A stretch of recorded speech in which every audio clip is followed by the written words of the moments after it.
We're on to a new unit, and this unit is on something called graphs. Now, when we're talking about graphs in this class, it's not the same kind of graphs as you would be used to seeing in maybe like a college algebra class. So we're not talking about the Cartesian coordinate system. We don't have an X and Y axis and that and so on. But what we do have is just some images, and in particular, these images are only going to have usually only have dots and lines. So in this case here, you see there's 5 dots and then there's some lines that go between them. So we're going to be talking about some terminology that has to do with these new types of graphs that we're going to be talking about for this whole entire unit.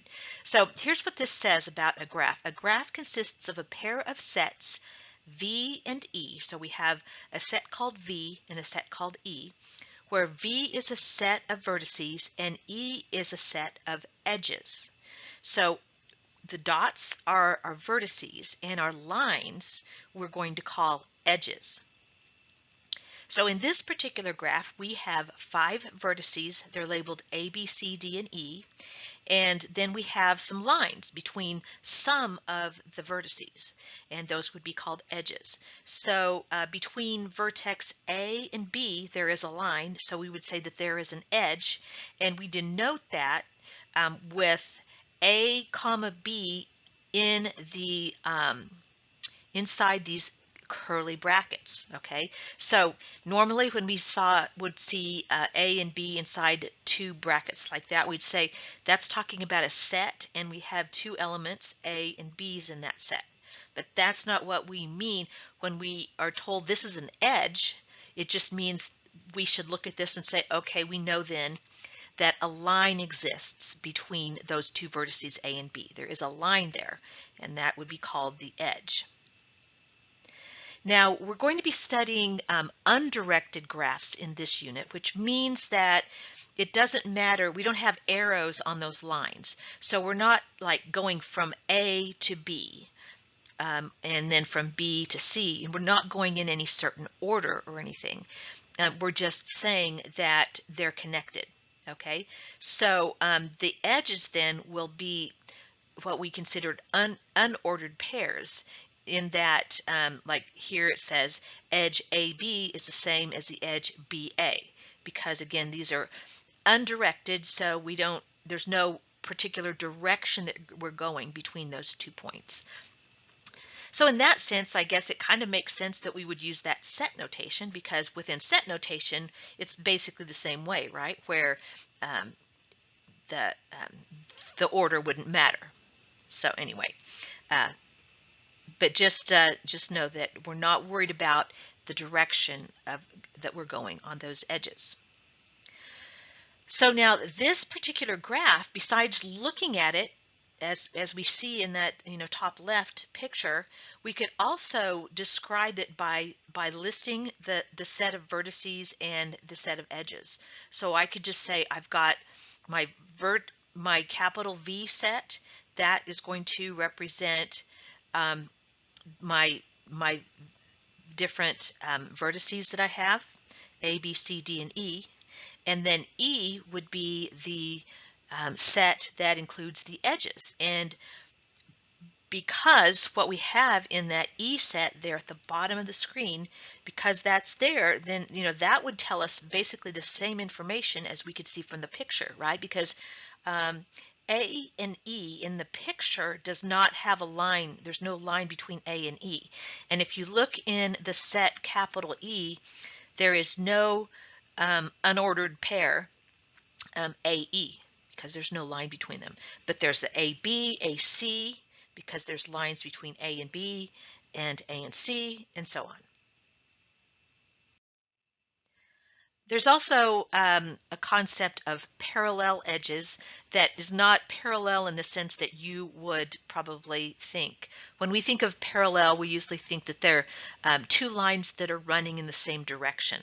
But that's not what we mean within the context of this unit. So if we have some kind of graph, and you can see a graph here, if we happen to have 2 edges that connect the same pair of vertices, we would call those parallel edges. So A and B here, there's a straight line between A and B, and then we also see another line. It's just a little bit curved, and that also it's a line that joins A to B. So we would say that that is also an edge. So there's more than one edge that connects A and B. So we would call those parallel edges. Okay.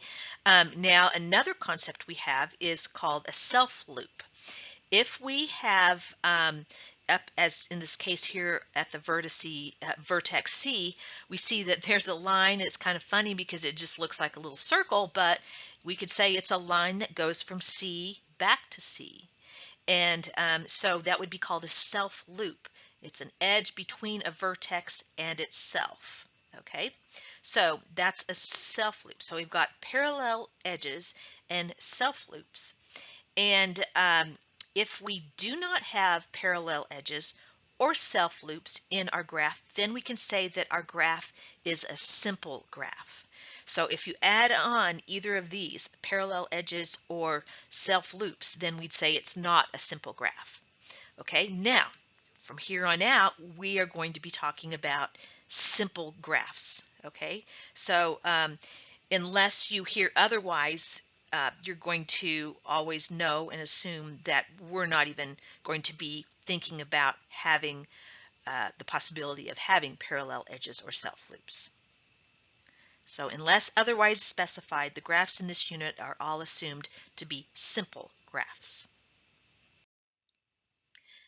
Now, here's some more terminology having to do with vertices. It says if there's an edge between two vertices, they are said to be adjacent.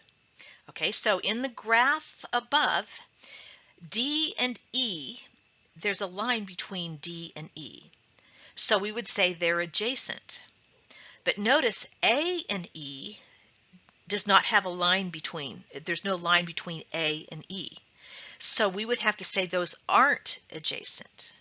Now, this is different than what our concept of the word adjacent means, right? Up until now, when we've talked about, when you've heard of adjacent before this class, probably, unless you've had another class similar to this, you would have thought adjacent means they're right next to each other. But in this case here, you see that, yes, D and E are right next to each other.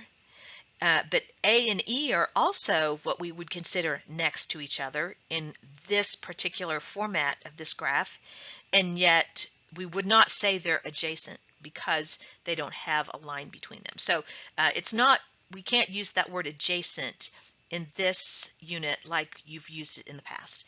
It's only adjacent if there's a line. Two vertices are only adjacent if there's a line between them. So A and E are not adjacent, but E and D are adjacent.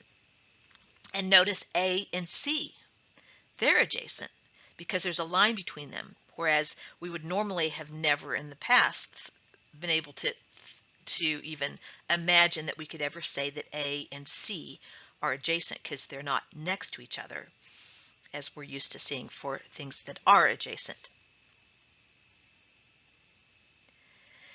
Okay, here's another couple of terms here, endpoints, and you could probably guess what those are. When we have an edge, then the vertices on the ends of those lines are called endpoints. So if we're looking at the edge that goes between B and E, we would say that it has the endpoints B and E. And also we would say that that edge B and E, that edge, well, B to E, it's just one line, BE, is incident to vertices B and E. So what would that mean? Well, we see that that edge actually touches B and E, right? It goes between B and E. So that's what it means to be incident. If we have an edge that goes between two vertices, then we would say that that edge is incident to those vertices. Here's another definition. A vertex C is a neighbor of vertex B if and only if BC is an edge. So we're talking about two vertices C and B. If there is an edge between them that would be called BC, then we would consider that they are neighbors. So in this picture up above, if we're looking at the vertex B and are asked what are the neighbors of vertex B, we would say, well, what vertices is B connected to with lines? And we would have B is connected to A and E and C. So we would say that the neighbors of B are A, E, and C. Now let's talk about degree. In a simple graph, the degree of a vertex is the number of neighbors it has. Okay, simple enough. So in this case here, this is the same example as we saw in the last slide. B, we asked how many neighbors does B have? We said it has 3 because it has lines going to between B and 3 of the other vertices. So, since that's the number of neighbors B has, we'd say that that is also the degree of B. And you see here that the notation here, sometimes you might see it as DEG with the B inside, and that's just talking about the degree of that particular vertex called B. So in this case, degree of B is 3. What would be the degree of vertex A? Well, A only has 2 lines coming from it, so we would say that that has a degree of 2. Now, we can talk about the total degree of an entire graph also. So before we were just talking about the degree of one particular vertex, but if we look at an entire graph, we can find what's called the total degree. The total degree of a graph is the sum of the degrees of all the vertices. So you would just take all of the vertices and find all of their degrees and then add them all up.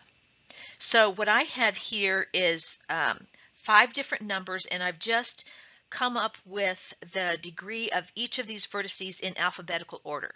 So let's start with A. A is joined to 2 different vertices, so we would say that the degree of A is 2, but B has 3 neighbors, or is joined to 3 different vertices, so we would say that that is 3. C has a degree of 3. D has only a degree of 2, and E has only a degree of 2. So we would add all of these up and we get 12. So we would say that the total degree of this graph is 12. Now, if we have a graph that has the same degree for every one of the vertices, then we would say it's a regular graph.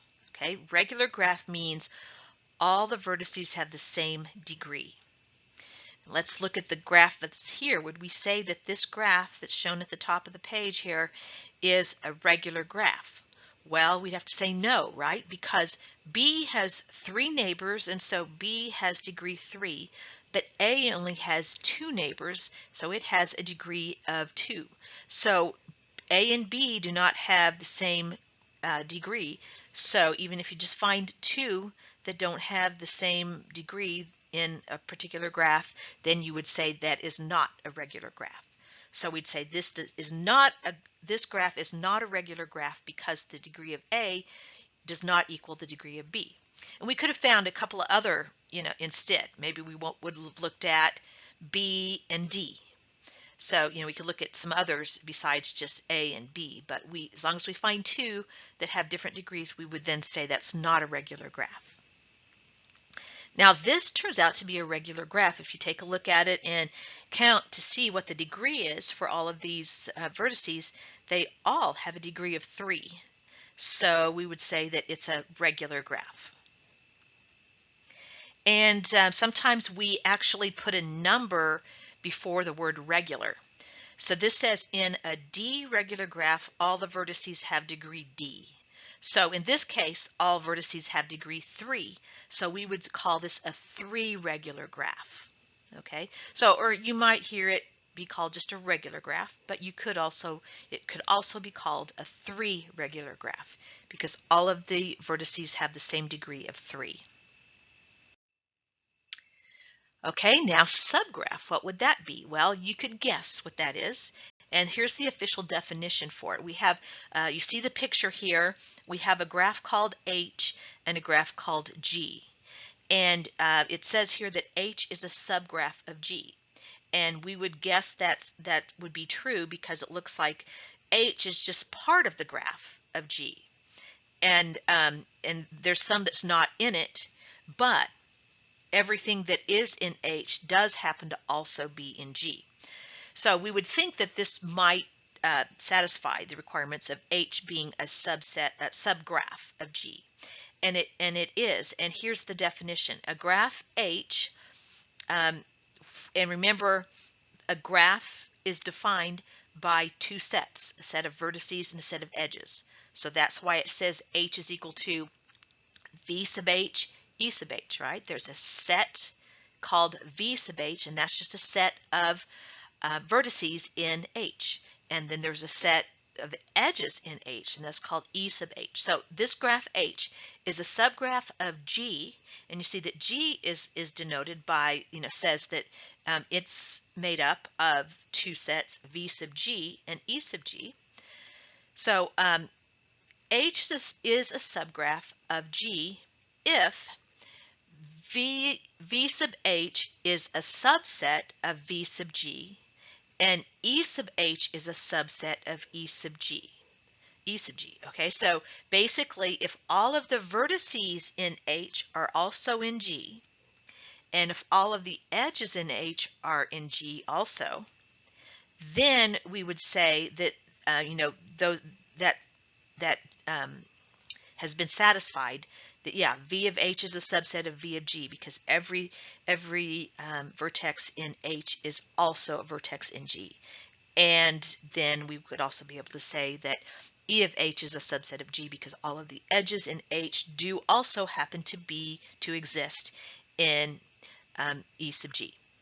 So it looks like that turns out, from looking at this and then looking at this picture, you can see that, yeah, it turns out that a subgraph is what we would have guessed.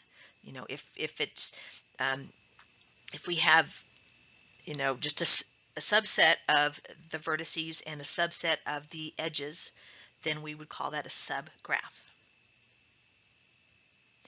And note too, just like any set is a subset of itself, because remember, to be a subset, it's just that in the subset, anything in the subset has to be also included in the larger set, or possibly larger set. But so because of that definition of what subset is, any set is a subset of itself because everything in it is also in itself, right? So anyway, so that's true for subsets in general, but because of the way this is defined, then we would also be able to say that any graph G is a subgraph of itself, because all of the vertices in G are also in G, and all of the edges in G are also in G.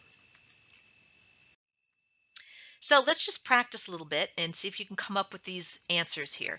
You might want to pause the video before I say the answer, or right about the time I ask the question, or even just pause it right now, see if you can answer all of these questions on your own, and then come back to watch it and make sure, see if your answers match up with mine.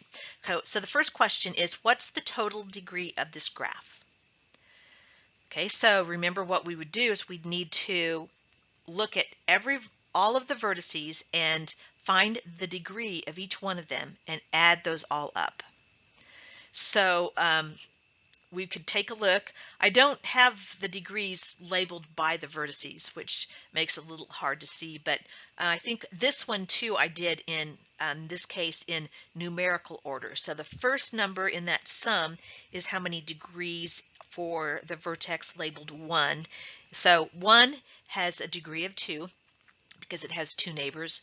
2 has a degree of 3. 3 has a degree of 2. 4 has a degree of 1. 5 has the largest degree of 5 because it has 5 neighbors. And then 6 has just 1. So anyway, we add all of those up and get 14. So we would say the total degree of that graph is 14. Okay, then list the neighbors of vertex 5. So that would be pretty easy to do, right? Any vertex that's joined um, with 5 by an edge would then be considered a neighbor. So we have, turns out for this one, we would have all of the other vertices are neighbors, right? Because 5 is connected to all of the others. So I just listed it as 6, 4, 1, 2, 3, but of course you can put it in a different order. But those would be the neighbors of vertex 5. What's the degree of vertex 6? Well, that's easy enough. That's just 1. Which vertices are adjacent to vertex 3? So which are adjacent to vertex 3? Well, again, we have to forget about what we usually have in the past thought adjacent means, and now remember that what it means in this unit is it's anything that's connected to that vertex by an edge. So 3 is connected to 2 and connected to 5. So again, it actually comes down to what the friends of vertex 3 are, right? And that would just be 2 and 5, because there's edges between 2 and 3 and 3 and 5. Is this a regular graph? Why or why not? See if you can remember what regular graph is. Well, remember, regular graph means that all of the vertices have the very same degree. And so we would have to say no in this case, right? Because 6 has a degree of 1, while 5 has a degree of 5. So, no, 4. Wait, 1, 2, 5. 5 has a degree of 5. So those are two very different numbers. So this would not be considered a regular graph. Now we have a theorem. It's about the number of edges and the total degree. Let G be an undirected graph, and again, that's what we're considering here. There's no arrows that say that we have to, go a certain direction or anything. And we've again got the set called capital V and the set called capital E. Then twice the number of edges is equal to the total degree.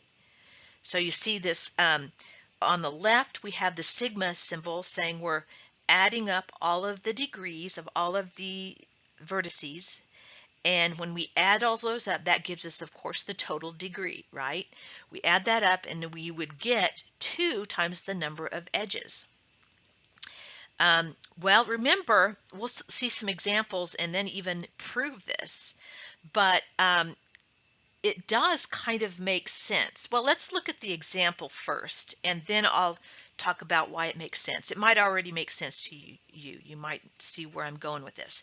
But here's an example here, the same one we saw before. Let's check to see that the theorem holds for this example. So the total degree of that, I think we found already was 14, right? We found that in the previous example. So the total degree was 14. Now twice the number of edges. If we count the number of edges, we get 7. So why does that really kind of make sense? Well, I guess the way I look at it is an edge is going to have 2 ends to it, right? So if we are so let's look at the vertex 1 here. Okay, at the vertex 1, we said it had 2 degrees, right? So we counted 2 in there as part of eventually the total degrees. But now look at 2 and see that there's a line between 1 and 2, so we would have counted this line, this edge between 1 and 2, we would have counted that as giving us 1 of the degrees of vertex 1, but we would have also counted it in counting up the number of degrees in vertex 2. So since each edge has 2 vertices on the ends, then that edge is going to get counted twice, because for each of those vertices, we're counting up the number of degrees. And so that we would count that edge. So each edge gets counted twice when we're finding the total degree. So it makes sense that 2 times the number of edges gives us the actual total degree. Now let's see if we can prove this. We're going to prove it by mathematical induction on the number of edges in the graph. So we start out by saying let M equal, and then we have capital E with the straight up and down lines on each side, and that would mean the number of elements in our set E. And remember, the set E represents the set of all edges. So that's why M is really just representing the number of edges in G. So let's let M be the number of edges in G. Now, if we're using induction, we need to come up with a base case. So we need to think of the smallest number of edges possible in a graph. Well, it's possible that we might just have some vertices and not have any lines on there. So we could end up having a graph with no edges. So we might want to start, we would want to start with our base case of M equals 0 for no edges in the graph. So base case, M equals 0. If there are no edges in the graph, then the degree of every vertex is 0, right? Because let's just imagine a bunch of different vertices, no lines. Well, there's not going to be, none of those vertices are going to have any degree other than 0 because there's no edges, right? So add up all the zeros, we just get 0. So we know that if there's no edges in the graph, then the degree of every vertex is 0, and therefore if we add up all of the degrees, we would still get 0. So the first part of this is, the total number of degrees would equal 0. But now, does 0 equal twice the number of edges? Because that's what we would need to prove, right? Well, the number of edges, which we're calling M, is 0. So 2 times 0 is equal to 0. So over here on the right, they're saying, well, 0 does equal 2m, and that's because m is equal to 0. So of course these are equal here. The second equal sign is true. So basically, if you go from the very left-hand side of this equation to the very right-hand side, we're basically saying that it's true for this particular value of m, right? That the total number of degrees is equal to twice the number of edges, 2m. Okay, so we've proved that for m equals 0 for the base case. So now let's go on to the inductive step, and for that we're going to assume that the theorem holds for all graphs with m edges. And then what we need to prove is that assuming that's true, we need to somehow prove that the theorem also holds for graphs with m plus 1 edges. Okay, so let's start with thinking about a graph with m plus 1 edges. What we're trying to show is that this theorem is true, that the number of edges equals the total degree. Well, we can't say that yet because we don't know that, but we're going to remove an edge. So imagine whatever you want to imagine this graph to look like. It's got some vertices and then some lines. Remove one of the lines. So remove an edge so that the graph now has only m edges. So everything else is the same. There's just one less line. By the inductive hypothesis, we're assuming in that inductive hypothesis that this theorem holds for all graphs with just m edges. So we would assume once we remove that one edge, it holds for this graph, right? It holds after the edge is removed from the graph. So what does that mean? That means that the total number of edges equals the total degree. So here's how they put it, and they've got it starting out with the total degree first. So if we're saying that we're talking about our new graph where we've removed that one edge. So in that case, when we remove the edge, then if we say the degree v denotes the degree of each vertex v after the edge has been removed, then if we take up all of the, add up all of the degrees for all of those vertices now, we're going to assume that it does equal 2m. And why is that? Because that's our inductive hypothesis, that this theorem is true for graphs with only with exactly m edges, and we've just removed an edge, so now it does have only m edges. So we can say, based on our inductive hypothesis, we're assuming then this is true, that the total number of degrees in this new graph, the one that we got rid of one of the edges, that's equal to double 2 times the number of edges. Now, let's say that we're going to call those, that one edge that we got rid of there. Let's say that so that we can have names for these vertices on the ends of those. Let's call the vertices A and B. The two vertices on the ends of that one edge that we just got rid of. Okay.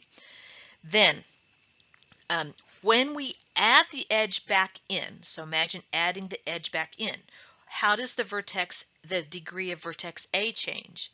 Well, remember, A was connected, was on that edge that we first got rid of, and now we're putting back in. So the degree of vertex A is going to increase by 1 when we add that back in, right? And the degree of vertex B was the one on the other side of that edge that got removed, and now we're adding it back in. So when we add it back in, its degree gets increased by 1 also. Okay, so basically A and B have their degrees upped by 1. So now the degree of everything else besides A and B, all of those other vertices, of course, that would be unchanged, right? Because we didn't change anything else related to that graph. So the new degree now, this is the degree of our graph with m plus 1 edges, because we've added that back in, is equal to, we just saw that A and B each increase by 1 degree. So that means we're going to have, over here, we have a 2 that represents those 2 new degrees that we just got when we added the edge back in. So 2 plus, and remember, this is the number of, the total degree of just the graph with only m edges, right? Only m edges, that's what we're calling that. So we have 2 plus that equals 2 plus 2m. Now, okay, why do we have that? So you see the two things that are red here? The number of degrees, the total number of degrees, and then over here in the middle it says 2m. Those are both red. Well, that's just coming from what we had up here when we were, this just a few lines above. We have that very thing, that the sum of all the degrees is equal to 2m. And we established that because we said that's that's what we're assuming with our inductive hypothesis. So I'm just saying 2 plus the total degrees of that graph with that edge removed equals 2 plus 2m, because again, we're assuming those total degree equals 2 times the number of edges. And so now we know that's true then based on our inductive hypothesis, but now we can write that as just factor the 2 out, and so we have 2 times m plus 1. But remember, what does this represent? Well, on the left here, 2 plus the number of total degree in that graph with just m edges, that's what we found is the number, the degree of our new graph once we add that back in. So we have the total degree once we've added that edge back in, we see as 2 plus the total degree of the original one with only m, and then that we saw equals 2 times m plus 1, but m plus 1 is the number of edges. So after the edge is added back into the graph, the total degree is equal to 2 times m plus 1, which is twice the number of edges. So we've proven this by mathematical induction. Hopefully you can understand that. It's a little bit hard to do since I'm not pointing to these different parts as I'm talking about them. But remember, again, let me just go back and say just overview. Right under the inductive step about, couple of few lines after we first started with the inductive step, we have this that we're saying is true, that the total degree is equal to 2m. Okay, so we see that equation right there. Total degree, the summation of all the degrees of v is equal to 2m. And remember, we're saying that's true by the inductive hypothesis. But then we're saying when we add the edge back in, that increases the degree by 2. So now coming down to the almost to the bottom, we see 2 plus that. That's our new total degree because we've added the edge back in, and that we were able to write as 2 times m plus 1, which is then 2 times the number of edges that we have now. So hopefully you can follow that. But anyway, so we've proved that, and so we can say that by mathematical induction, we know that this is true, that the number of edges is always equal to the total degree. Now you might think that there wouldn't be a lot of application to graphs, but there actually is. And sometimes with mathematics, sometimes mathematicians dream things up that don't even actually have, they don't think even at the point maybe would have any application. Then usually somewhere along the line, some certain number of years later, somebody comes up with an application for it. But mathematicians are never just only wanting to come up with things that have an application. They are sometimes want to create definitions and create things that actually have no application, and that's just fine with them. So anyway, but it turns out that this is something that there are some applications for, and so the book kind of talks about just a few of them, so I thought I'd just go over them. So one of the you might, if you've taken chemistry, you might already have thought of this application, that we can look at the structure of a molecule in the same light as we're looking at a graph, where we would say that the atoms in the molecule would be the vertices. And then if if the atoms have, have formed a bond, if there's a bond between any two particular atoms, then we would, in a structure of a molecule, we would have a line between them. So this is over here, you see this picture. This would be what maybe the water molecule, H2O, might be denoted as, where, and there's other ways to denote these molecules, but sometimes you do see it this way with dots and lines. And so this would, we have the vertices labeled by what type of the atom they represent. So this red one is labeled O for oxygen, and then we have the 2 hydrogens here.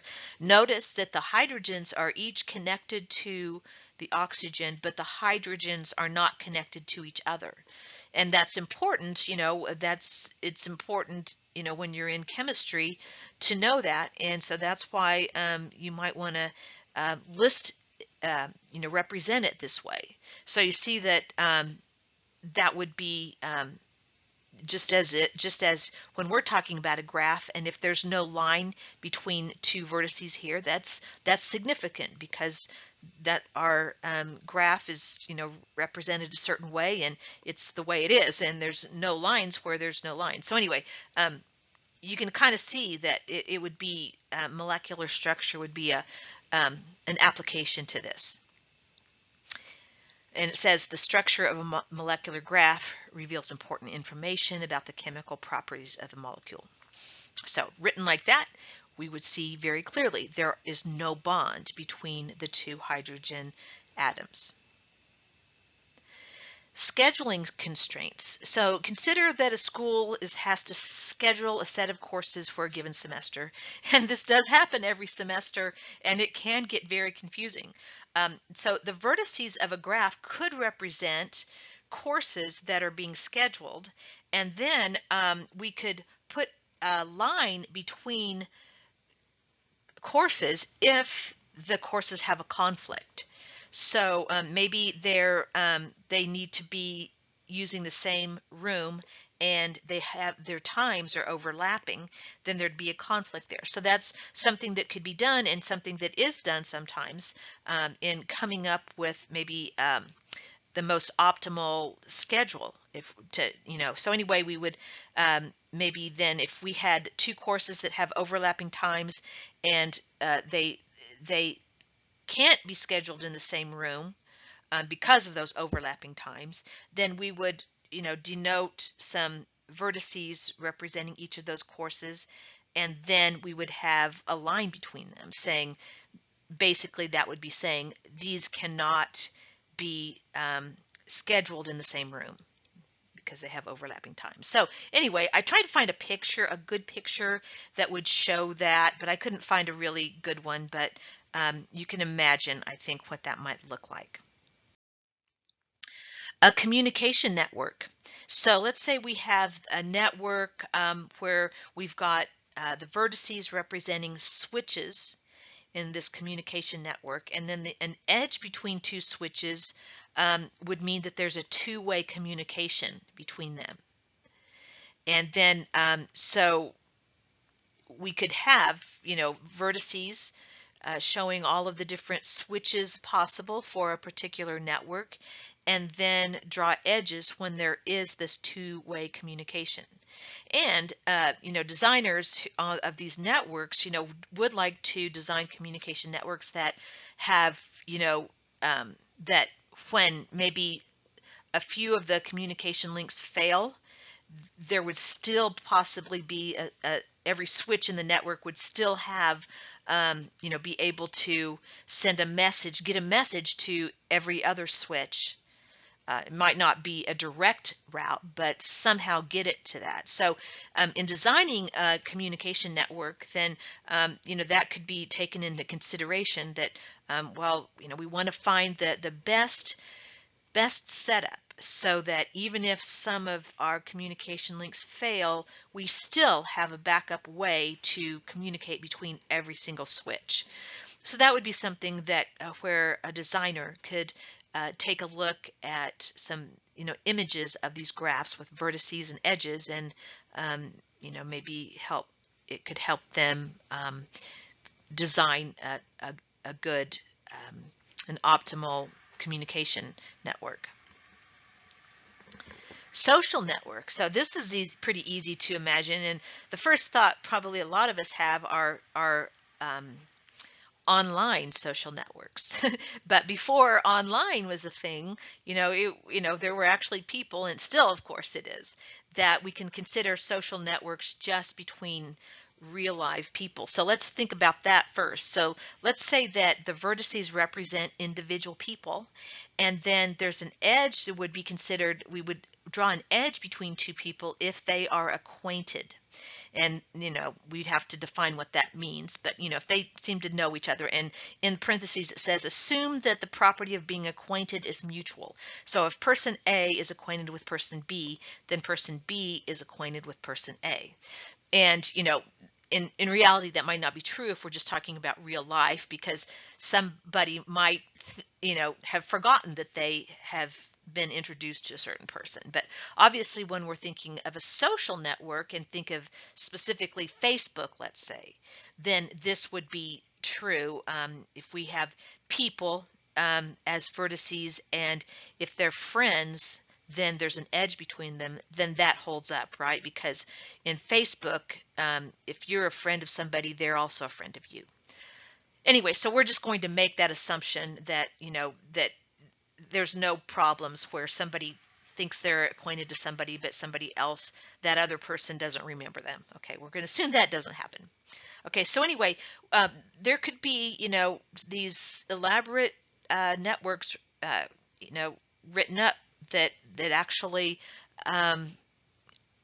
documents what goes on with a certain group of people.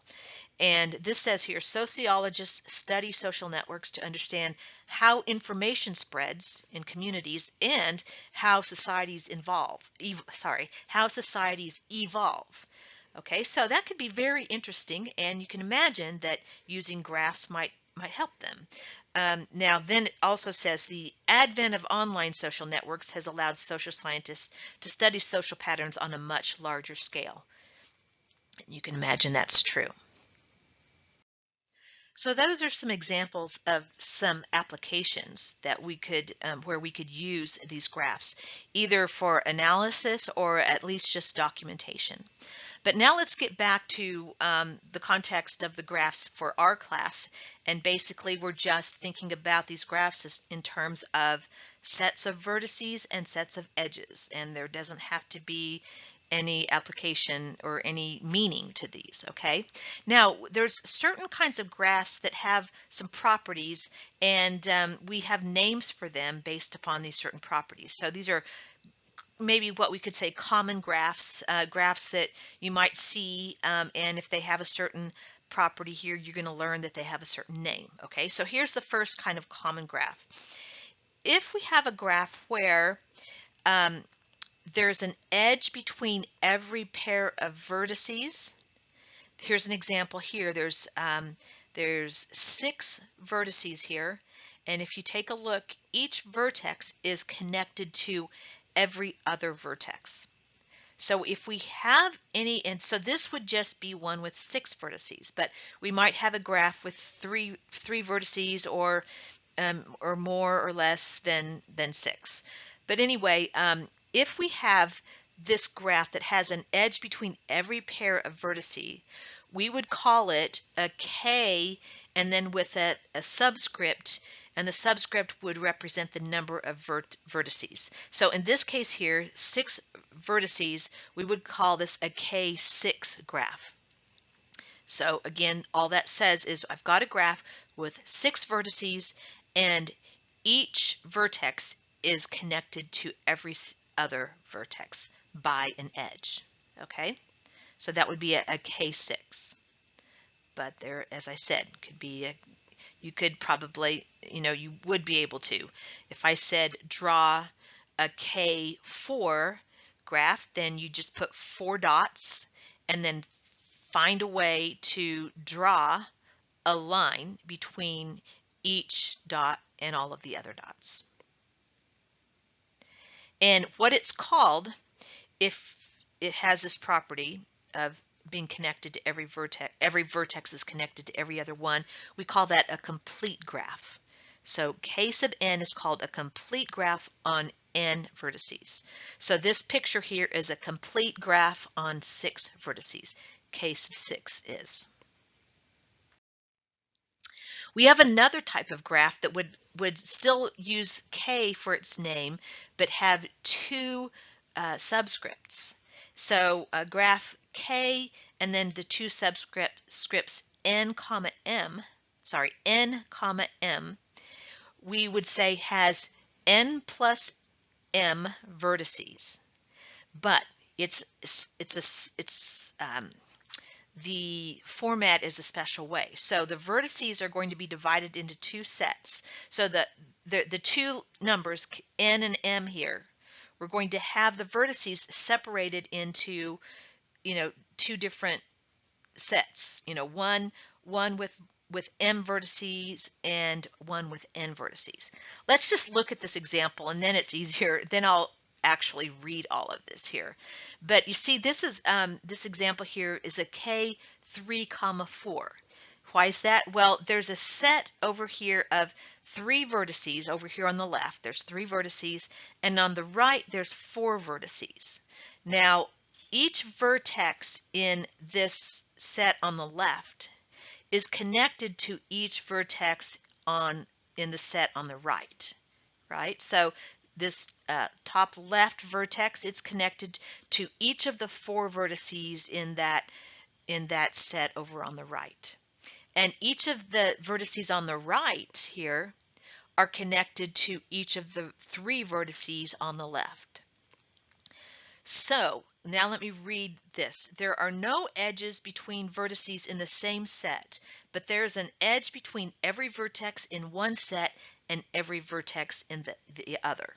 So we've just talked about here in this example, there's an edge from every vertex in one set to every vertex in the other, but notice none of the vertices in each set are connected to each other. Okay, so that makes something called a K n comma m set. So normally we have actual numbers there. So this would be called a k sub 3, 4, or k sub 3 comma 4 here. But of course, as you can imagine, there's, different numbers you could put in there. You would just have, just it'd be pretty easy to just, whatever that first number is, put 3 dots in a line vertically, and then whatever the second number is, put those number of dots, and then just connect them in that way, where each dot in one set is connected to each dot in the other, but they are never connected to each other if they're in the same set. Here's another type of common graph. It's called a cycle, and we call it capital C for cycle. So C sub n is called a cycle on n vertices. So what makes it a cycle? Well, the edges connect the vertices in a ring.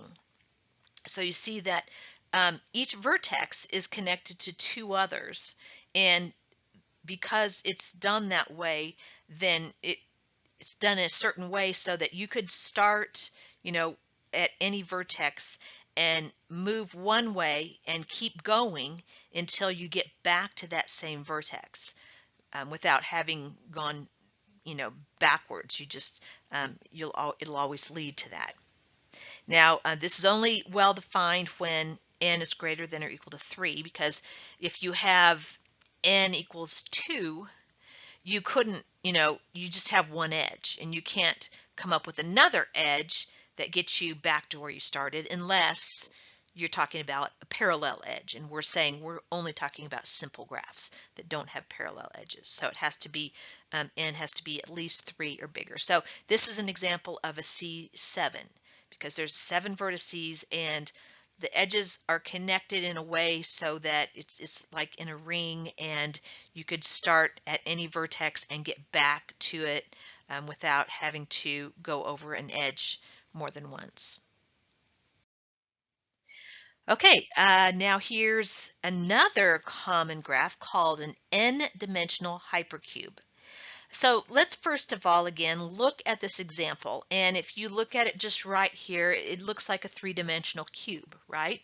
And that's intended for it to look, we intend for it to look like that because, if we think of 3 dimensions and think of this as a cube, then, we would relate that to a 3-dimensional cube. And this is indeed called a 3-dimensional hypercube. Now, why, what specifically makes it a hypercube, this example here? Well, notice how the vertices are labeled. They're labeled with 3-bit strings, okay? So the bottom left vertex is 0, 0, 0. And then the one right above it is 0, 0, 1. So all of them have a different set, a different 3-bit string. There's no 2 vertices that are labeled the same way. Okay. Now, notice how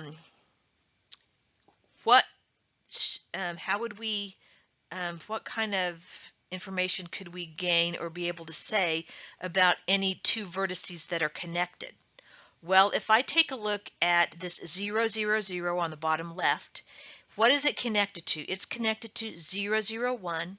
It's connected to 0, 1, 0, and it's connected to 1, 0, 0. Well, so here's what it is, and now we can start reading this definition above. 2 vertices are connected by an edge if their corresponding labels differ by only 1 bit. So you see that this 0, 0, 0 vertex is connected to all of the vertices that have 2 zeros in them and just a 1 in one of the slots. Okay, so it's not connected to any of the 3-bit strings that have anything more than one of the ones.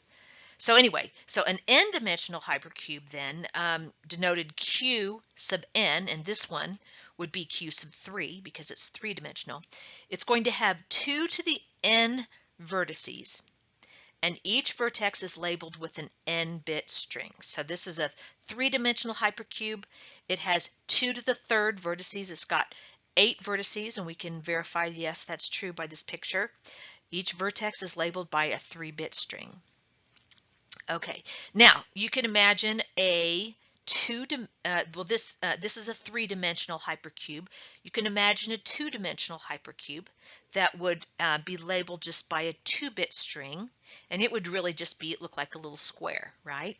Now, a 4-dimensional hypercube would exist, and you could put it down on paper, and you could have all of the vertices labeled, and you could have edges that go between, when it makes sense for edges to go between 2 vertices.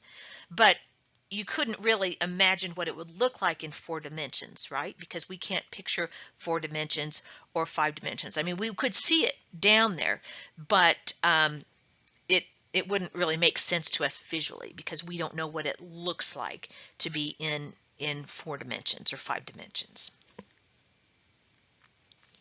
So here's just one more example of 5-dimensional hypercube. Then would have it's going to have vertices with 5-bit strings, and then I could say, here's a 5-dimensional hypercube, and I could ask you, are these 2 vertices connected? 11001 and 11011, and you would need to decide, would those be connected or not? Well, do they differ in only one position, one of the bits? Well, yeah, the first 3 are identical, and the last one is identical. It's just the second to the last one is different in these 2 numbers. So there's a 0 in the slot in one of them and a 1 in the slot in the other. So they differ by only 1 bit, and so we'd say, yeah, those are going to be connected, because the strings only differ in that 4th location. Now, let's take a look at these, and I haven't made this point yet. You might have thought of it as we're talking, but I think I had meant to mention it, but I think I hadn't at this point. If you take a look at these 2 graphs, you might say they're different graphs. They look different, right? But it turns out that it really represents the same graph because the same vertices are there, set of vertices A, B, C, D, E. And if you would look at the edges and write down the edges that are there, you'd find that the edges are the same in each. So A and B are both connected in each of these pictures. B and C are connected, and so on. A and E. Is A and E connected in either picture? No. A and E is not connected, and A and D is not connected in either picture. It turns out that the exact edges are there for both of them, and the exact same vertices. And remember, that's how a graph is defined, just by a set of vertices and a set of edges. It's not defined by the location of where these vertices are. So if you would take, let's see how to do this. If you would take A in the second graph, the one on the right, take A and move it on the other side of the edge BE. Imagine moving that A through past the edge BC and past the edge BE, and putting A over to the left of B and E. Then you would have somewhat of the same graph as what you see on the left. You'd have to move things around a little bit, but I don't know, if you look at that enough, you could probably see that if the edges were elastic and the vertices were made up of some little let's just say little spheres that you could move around in this case it could be 2 dimensions here, then it's whatever orientation you could put them in would look different possibly if you have it on paper like this, but if it's the same set of vertices and the same edges, then we would consider that the same graph. Okay, but they can look very different, as I said, in this case here. So they look different, but that's just because they're drawn differently. But they do, as I said, each have the same set of vertices and same set of edges. So drawings can be deceptive. So it might, you might say, well, if you gave me these two, I might have to think about it for a minute, but I could probably figure out that it represents the same graph. But what if we have a lot more vertices and a lot more edges? It could be really difficult to try to, you'd have to spend a lot of time looking at every single vertex. Do we have the same set of vertices? Now, every single edge in this one on the left, is it in here, the one on the right? And if there's 100 edges, then you got to check 100 things, right? So that could be difficult. So we have some alternative representations of graphs that we can use, and especially for when we want to check to see if graphs are the same graphs. We can take a graph maybe that looks like these, what we see here, put them in this alternative representation, and then compare those representations, and it would be a lot easier to compare. So let's take a look. Two different ways that we can represent graphs would be to use what's called the agency list representation or the matrix representation. So we're going to talk about the two different kinds here. So first of all, let's talk about agency list representation. So in this representation, we're just going to, along with each vertex, list all of its neighbors.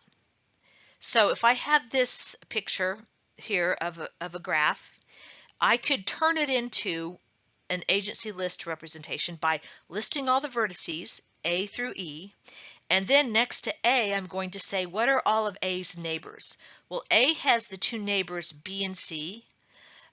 B has the three neighbors, A, C, and E, and so on. And I could write those there.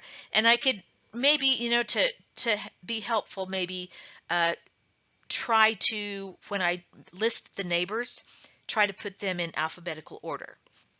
Then if I look at another one, so here's another graph, and I also list out the vertices and also list the neighbors and keep those neighbors in alphabetical order, I could then compare these agency lists, and it turns out that these agency lists are identical. So if the agency lists are identical, then we would say that the graphs are identical, whether or not they look identical on, when they're written out on paper. So that's a good way to represent a graph by this agency list representation, because then it's very easy to take a look and say, yeah, I don't see any differences between those lists. So I would be able to say right off that, yeah, that looks like that's representing the same graph. Then we also have another way to represent these graphs, and that would be the matrix representation. So the matrix representation for a graph with n vertices is going to be an n by n matrix whose entries are all either zeros or ones. Okay, and the zeros or one will indicate whether or not an edge is present between any two vertices. So for instance, let's look at this picture here. We've got a graph and the vertices are labeled 1, 2, 3, 4, 5. Doesn't have to be numbers for using matrices, but here we just happen to have numbers. But what you would do is create a table with the vertices listed above on the top and also on the side. So we have 1 through 5 on the top, 1 through 5 on the left. Okay, then we're going to take a look, and if there is an edge between, let's look at, we see that there's an edge between the vertex 1 and the vertex 2. Between 1 and 2 there's an edge. So over here, when we've got row 1 and column 2, we'd put a 1 there because there is an edge between 1 and 2. But also row 2 and column 1 also involves the 2 and the 1. We would also put a 1 there because there's an edge between there. Okay, so you see, like if I take let's look at, there's no edge 2, 4 here, right? No edge between the 2 and the 4. So if I take a look at either row 2 and column 4, or row 4 and column 2, either one of those, we see a 0 in the place that intersects those rows and columns. And so that's just saying there's no line between those two vertices. So you could just look at the matrix representation and be able to draw this picture. Your picture might look different from my picture because you might have put the 2 on the right and the 3 down where the 4 is. We could draw that graph from the matrix representation. We'd probably get a lot of different, it'd probably look a lot different. We'd probably get several different versions of it, but it would represent the same graph if we have the same vertices with the same edges.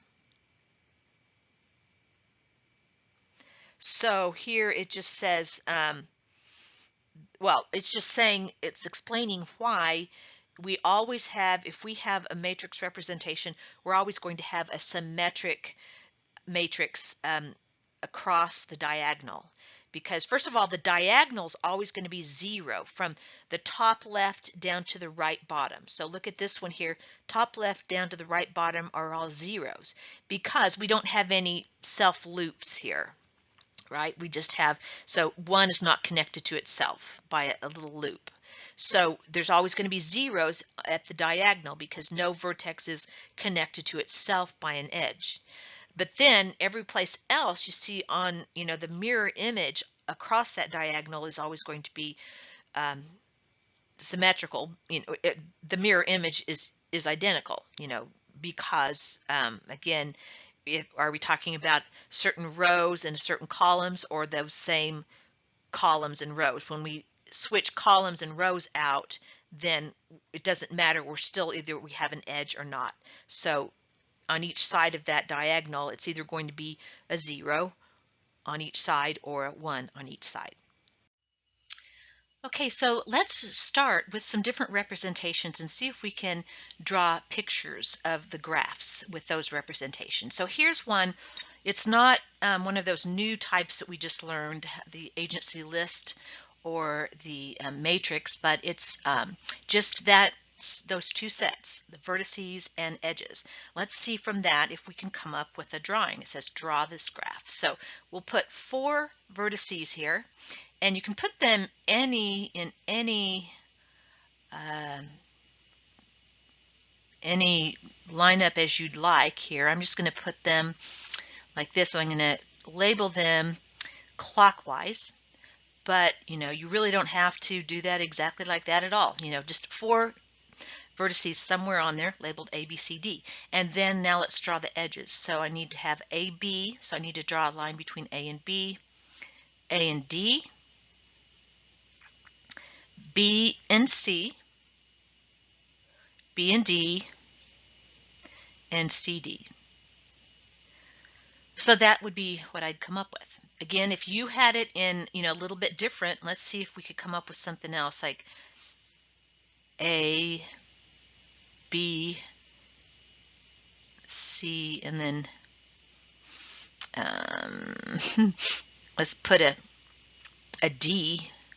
Let's put a D way up here. We would have A, B, B, C, B, D, and wait, A, B, oh, I need to do an A, D,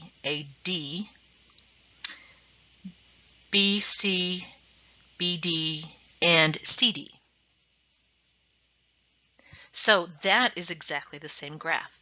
It sure doesn't look the same, but those two, have the same sets of vertices and the same edges.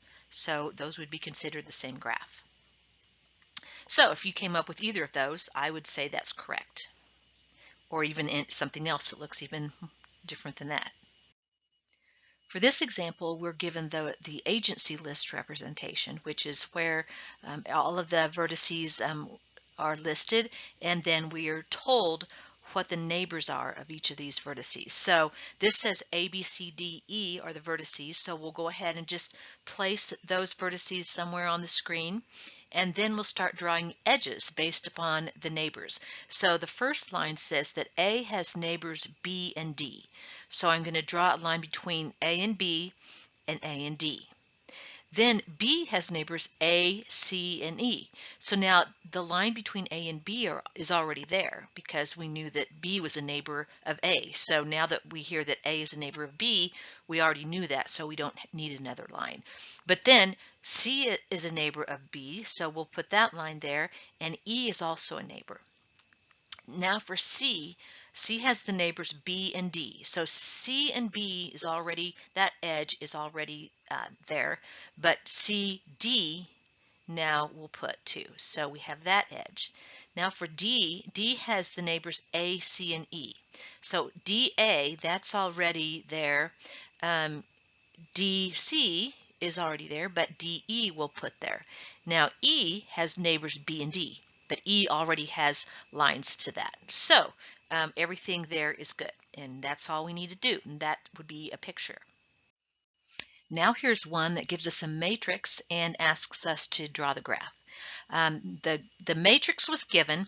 It wasn't necessarily labeled like I have it here, where the vertices are labeled A, B, C, D, E. So if you were doing a problem like this, you wouldn't see that. You'd probably just see the matrix. So you would have to decide, what do you want to call those vertices? And I just decided to call them A, B, C, D, E.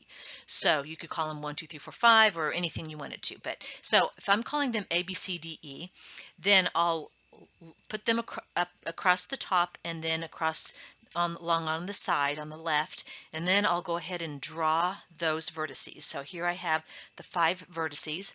Now, however you want to do it, probably the way I think is easiest is to do one line at a time. So the first line says 01100. So, and notice it's got an A next to that line. So that means that this first line is telling us which of the vertices are the neighbors of A. And you see that there's a 1 and a 1 there under the B and the C. So that means that B and C are the neighbors of A. So I'll draw lines to show that. Lines going between A and B and A and C. Now on the second line, that's going to show the neighbors of B. And we see there's a 1 under A and a 1 under E. So we'll put a line between B and E. The B and A was already there. So the new one then would just be the B and the E. The third line, A is a neighbor, D is, and also E. So there's already a line between A and C. So we don't need to draw that, but then we need to draw a line between C and D, and then C and E. Now on the line for D, we have a neighbor of C and E. So D, we already see that there's a line for C. Now we need to draw a line between D and E. Last line, that last line is usually not going to give us any other lines because that's the last one that we get to, and all of the neighbors of it have already we've already been told that E is a neighbor of all of those. So we've already done lines for that. But just to double check, we can double check.